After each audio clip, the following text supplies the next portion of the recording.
స్థానిక 41వ division Kotilingalapeta municipal primary school నందు నిర్వహించిన జాతీయ నులిపురుగుల నిర్మూలన దినోత్సవానికి బీజేపీ 8వ మండల అధ్యక్షులు urban health centre director Nandivada Satyanarayana ముఖ్య అతిథిగా హాజరయ్యారు.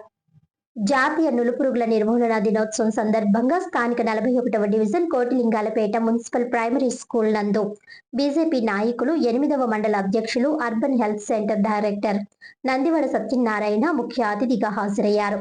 ఈ సందర్భంగా ఆయన మాట్లాడుతూ చాలా మంది పిల్లల్లో నులిపురుగులు చేరుతూ ఉంటాయి. ఇవి మనం తినే ఆహారంలోని కీలకమైన పోషకాలను, విటమిన్లను దొంగిలిస్తాయి. దీని వలన శరీరం బలహీనపడుతుంది. ఈ పురుగులు పిల్లల శరీరం నుండి వారు ఎంతటి మంచి ఆహారం తిన్నా అది వారికి వంట పట్టదు. ఇది వారి శారీరక ఎదుగుదలను మరియు మానసిక వికాసాన్ని దెబ్బతీస్తుంది.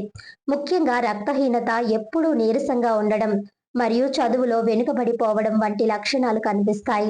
మన పిల్లల్లో ఈ మార్పులు మనం గమనించాలి. తరగతి గదిలో ఏకాగ్రత లోపించటం వలన పాఠాలు సరిగా అర్థం కావు. ఇది వారి పరీక్షా ఫలితాలపై ప్రభావం చూపుతోంది. అందుకే నులిపురుగుల నిర్మూలన చాలా అవసరం.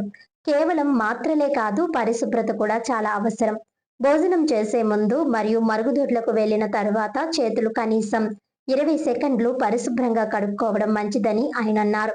ఈ కార్యక్రమంలో కూటమి నాయకులు Marri Durga Srinivas, Yellamurthy, Veera Veeranjaneyulu, Kakarala Pavan, health secretary T Swarupa, HM Hanumakumari, ఉపాధ్యాయులు కె మాణిక్యం, ఆర్ నరేష్ తదితరులు పాల్గొన్నారు.